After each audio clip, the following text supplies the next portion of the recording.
Magazine Réunion. La mobilité des Réunionnaises et des Réunionnais est un enjeu majeur pour le développement économique de l'île, mais aussi pour la transition énergétique. Zordi nous accose des états généraux des mobilités.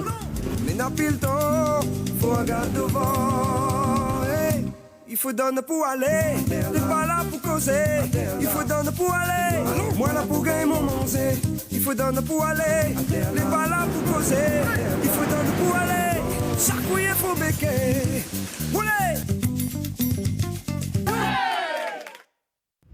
À La Réunion, il devient urgent de développer les mobilités alternatives afin de faciliter le déplacement de chacun sur les routes. Dans cette dynamique et dans une logique de concertation avec tous les acteurs locaux, la région Réunion a décidé de suivre les préconisations de la Commission nationale du débat public en s'engageant dans le déploiement des états généraux des mobilités en 2023.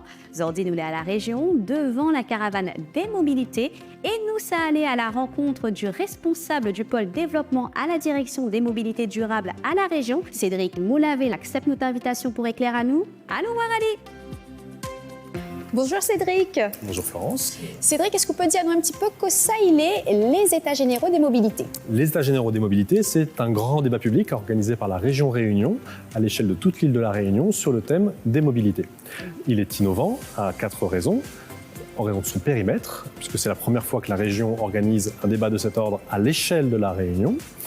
En raison de son sujet, à savoir les mobilités dans le sens le plus large possible, de la marche à pied jusqu'aux grands investissements, notamment le train. Innovant aussi, puisqu'on associe tous les partenaires de la région compétents en matière de mobilité, à savoir les 5 intercommunalités que sont la CIREST, la CINOR, le TCO, la CIVIS et la CASUD, ainsi que le département, le syndicat mixte des transports de la Réunion et l'État. Comment vont se dérouler ces États généraux des mobilités? Alors, ces États généraux vont se dérouler en 2 phases. Une première phase de concertation très large, très lisible et très visible, du 9 mai au 23 juillet. L'objectif de cette phase 1, c'est de présenter le dispositif très largement et d'avoir un maximum de contributions de la population. Suite à cette première phase, la région organisera une seconde phase à compter d'octobre avec la constitution d'une assemblée citoyenne dont les missions seront de réaliser donc une feuille de route à l'attention de la région et de ses partenaires en matière de grands investissements et de mobilité. Suite à cette feuille de route, la région et ses partenaires devront se positionner et décider des suites à donner au début 2024. Cédric, comment est-ce que nous pouvons faire si nous voulons participer à ces États généraux des mobilités? L'élément phare du dispositif sera le site internet de la consultation, consultation-mobilité.re. Sur ce site, on retrouvera toute la documentation nécessaire pour se renseigner sur les mobilités à la région et sur les projets de mobilité portés par la région et ses partenaires, mais aussi tous les outils de consultation et de prise d'avis, à savoir donc un mur de contribution, une carte interactive pour proposer des projets et les mettre sur une carte de la Réunion, un questionnaire en ligne d'une vingtaine de questions pour effectivement interroger les citoyens sur leurs attentes en matière de mobilité. En plus des éléments qu'on trouvera en ligne sur le site internet, la région met en place un dispositif d'action terrain, notamment donc la caravane des mobilités qui est derrière nous, qui permettra de se rendre aux 4 coins de l'île sur les principaux équipements recevant du public pour essaimer le débat et revenir au contact de la population, notamment faire remplir les questionnaires. En complément, la région mobilise un dispositif innovant que sont les ronds causés des mobilités, permettre à tout à chacun d'organiser dans son cercle familial ou d'employés ou de collègues des réunions autonomes sans la région, moyennant un kit qui sera disponible sur le site internet et permettant de faire un compte-rendu qui sera mis en ligne sur le site. D'accord, eh bien, merci beaucoup Cédric pour toutes ces informations. Maintenant que nous connaissons les États généraux des mobilités, nous la partie voir des usagers du car jeune, c'est-à-dire un petit peu quoi ces pensent de ça.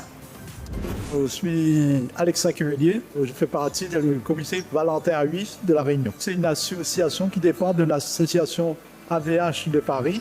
Les États généraux de mobilité, c'est proposer des idées pour améliorer le déplacement des personnes dans le département, en bus, en vélo, en mobilité adaptée pour les personnes handicapées. C'est pas évident. Les personnes déficientes visuelles se trouvent souvent dans les hauts ou très isolées. Donc, ils se déplacent très peu. Les bus ne sont pas adaptés pour les personnes handicapées. Même les applications existantes ne sont pas adaptées mais accessibles pour ces personnes-là. On aimerait que, par exemple, quelqu'un se présente avec une canne, que les services d'accompagnement viennent vers ces personnes-là et leur proposent de l'aide. Comme pour entrer dans le bus, ce n'est pas évident. On va trouver un siège et tout. Et surtout, mettre en place un réseau de transport porte-à-porte pour les personnes handicapées, parce que ça n'existe plus par la Réunion. Voilà, je demande justement aux déficients visuels de La Réunion de répondre à la consultation citoyenne sur la mobilité lancée par la région. Cédric, est-ce qu'on peut dire nous où ça nous peut trouver toutes les informations concernant les états généraux des mobilités? À partir du 9 mai, toutes les informations seront disponibles sur le site consultation-mobilité.re. Merci Cédric d'avoir accepté notre invitation aux Ordi. En plus de l'adresse que Cédric la donne à Zot, tu peux aller sur le site de la région www.regionreunion.com. Mais j'espère que l'émission de Zordi l'a plu à Zot, mais donne à Zot rendez-vous très vite pour un nouvel épisode de Mazine Réunion.